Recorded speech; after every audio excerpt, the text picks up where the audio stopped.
I was on a business trip, and after driving for hours, I decided to stop at a simple roadside motel just to spend the night. I wasn't expecting luxury, I just needed a place to rest. It was a small town, and the motel seemed almost deserted when I arrived. The receptionist, an elderly man, handed me the key with a tired smile and told me that I would be the only guest in that part of the motel. I took the key to room 14 and went straight to settle in. The room was pretty basic. A bed, an old TV, and a tiny bathroom, perfect for a quick overnight stay. I was so tired that all I wanted was to take a shower and crash in bed. After settling in, I started hearing some noises coming from the room next door, room 15. I found it strange, since the receptionist had said I was alone in that area. It was like someone was moving furniture, dragging heavy objects. At first, I ignored it, thinking it was maybe a motel staff member cleaning or doing some late-night maintenance, which already seemed odd. I kept hearing the noise, and it only got louder. Now, in addition to furniture being dragged, I could hear something that sounded like an argument. The voices were muffled, but it was clear that someone was fighting in the room next door. I wondered if the receptionist had made a mistake, if maybe he had forgotten to tell me there were other guests. Around midnight, the noise was already driving me crazy. It was impossible to sleep with that racket. I knocked on the wall, trying to make the person in room 15 realize they were being too loud. But to my surprise, the sound didn't stop. In fact, it seemed like the furniture was being dragged even more forcefully, and the voices became more intense. I could feel the wall vibrating. My anger turned into a growing sense of discomfort. After enduring it for a few more minutes, I decided to call the reception and ask what was going on. The receptionist answered in a sleepy voice, and I explained the situation. Someone in room 15 was making a lot of noise, dragging furniture, and arguing loudly, and I couldn't sleep. There was a pause on the phone, and then he replied, in a confused tone, "Sir, room 15 is empty. There's no one staying there tonight." I felt a chill run down my spine. Empty? That didn't make sense. I could still hear the sound of something being dragged across the floor, as clear as before. I insisted, telling him he must be mistaken, that someone was definitely there. He apologized and said he would come to check personally. About 5 minutes later, I heard a soft knock on my door. I opened it, and there was the receptionist with a serious expression. He had the key to room 15 in his hand and invited me to go with him to check. Even though I felt uneasy, I agreed. We walked to the door next to mine, and the noise continued the entire time. My heart was racing.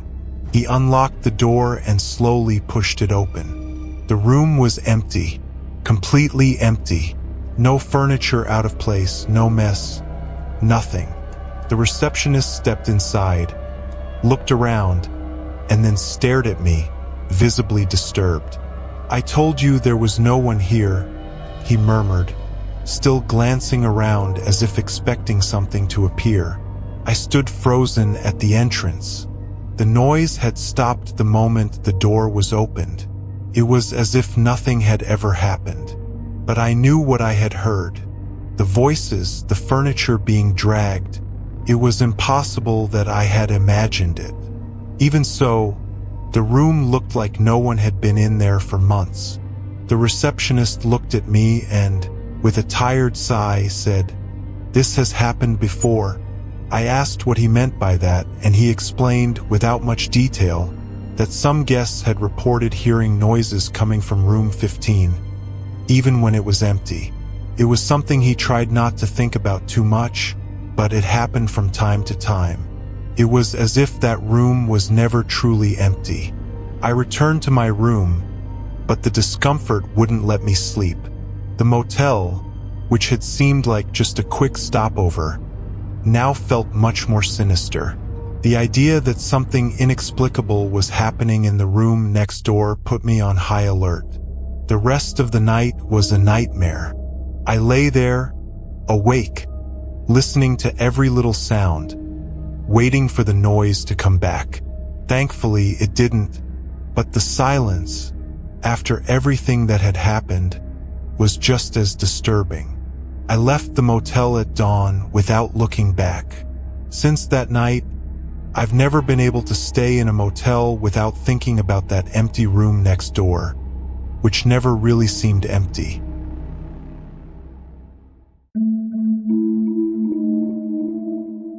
My boyfriend and I decided to take a road trip to get away from our routine.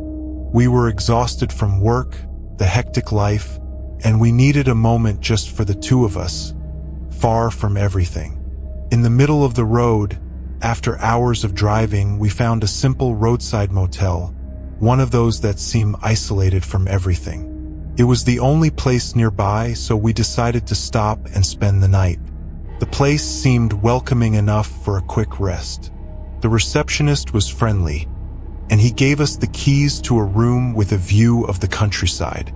At that moment, I had no idea what was about to happen. We entered the room, which was very basic.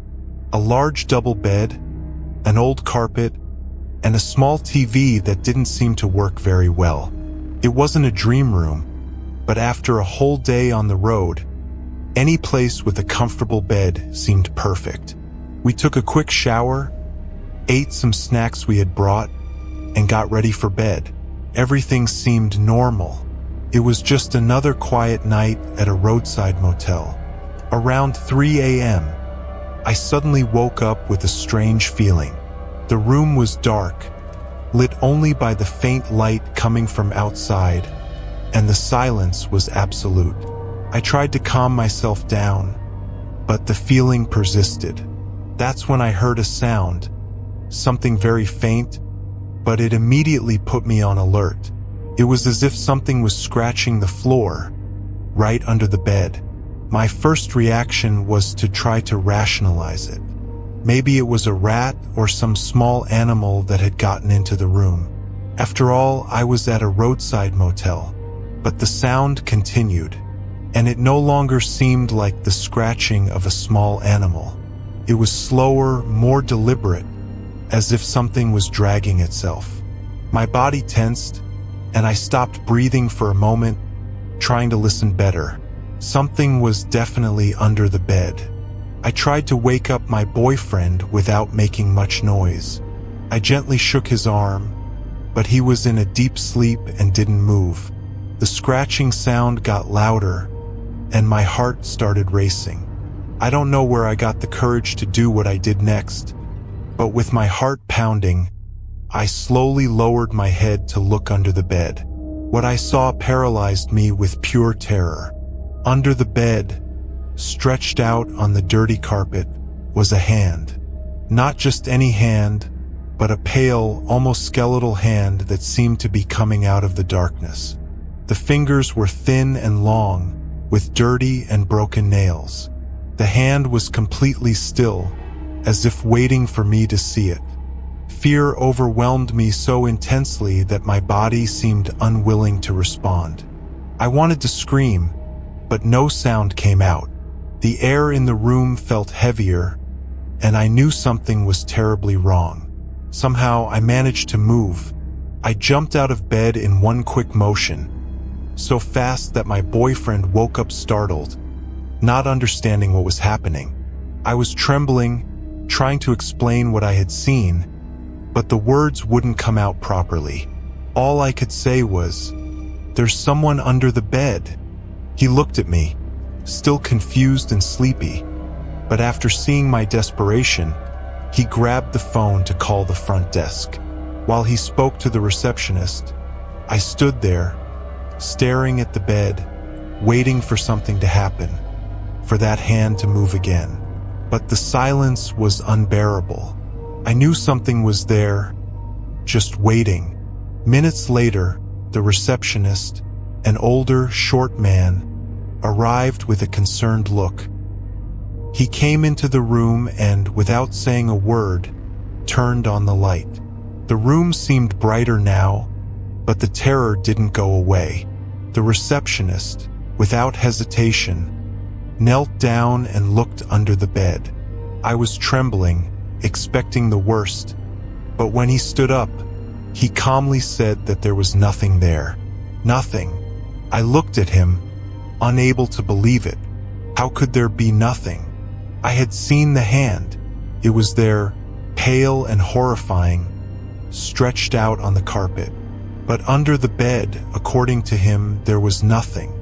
Anger and fear mixed inside me, and I almost cried out of frustration.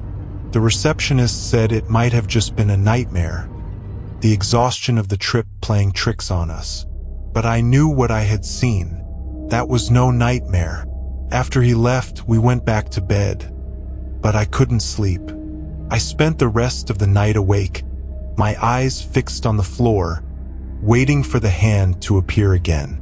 Every little sound put me on edge. My boyfriend eventually fell asleep, but I stayed there, listening for any noise with my whole body tense. As soon as the sun began to rise, we packed our things and left as fast as we could. I didn't tell anyone else what I had seen. Since that day, whenever I stay at a motel or hotel, the first thing I do is check under the bed, even though I know I probably won't find anything. But the feeling of that moment, of the motionless hand waiting under the bed, has never left my mind. And to this day, I wonder what could have happened if I hadn't woken up in time.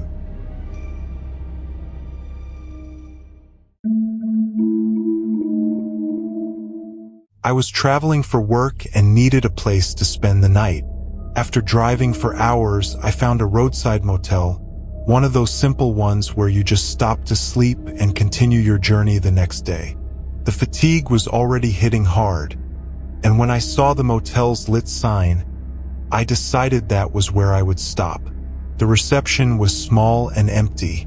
The receptionist, a middle-aged man, gave me the key without much conversation, and I went straight to the room.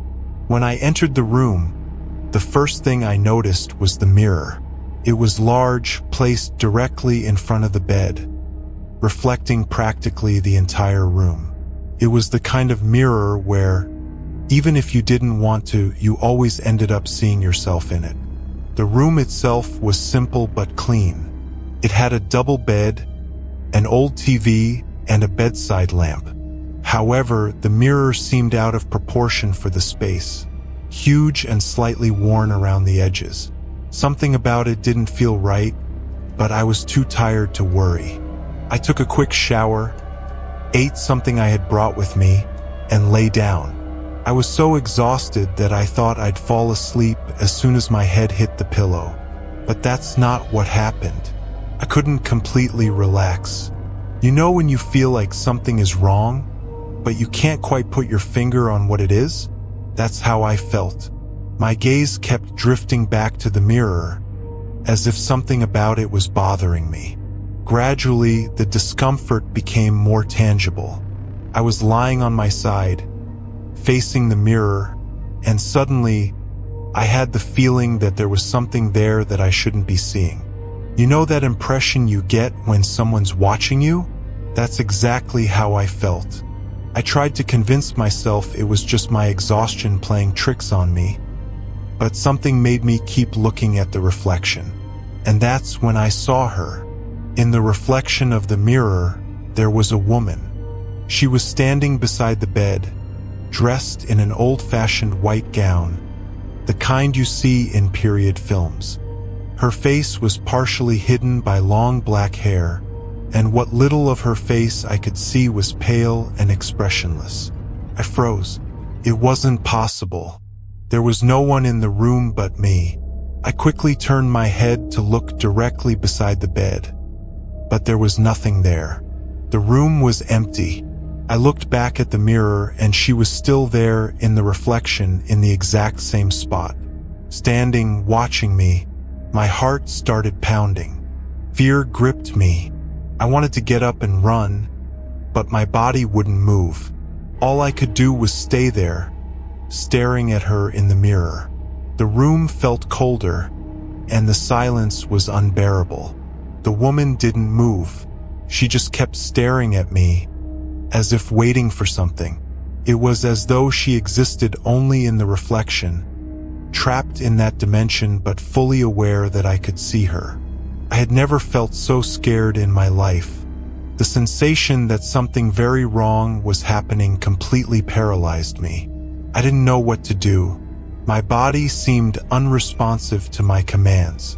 Looking at that figure in the mirror felt like being trapped in a nightmare I couldn't wake up from. I don't know how long I stayed like that, but the feeling was endless. Somehow, I managed to gather enough courage to close my eyes. I took a deep breath, trying to convince myself that it was all just my imagination, a trick of exhaustion. When I opened my eyes again, the woman was gone, but the room no longer felt the same. I could still sense her presence, as if she was there, lurking, waiting for the right moment to appear again. I didn't sleep that night. I stayed awake, eyes wide open, watching the mirror and waiting for something to happen. Every noise, every shadow made me jump. With every movement, I looked at the mirror, expecting to see her again. As soon as the first ray of sunlight came through the window, I grabbed my things and left the room. I didn't even wait for the receptionist to show up to return the key. All I wanted was to get out of that place as fast as possible.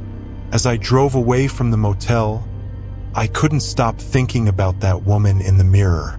To this day, whenever I enter a hotel or motel room, the first thing I do is cover the mirror or avoid looking directly at it.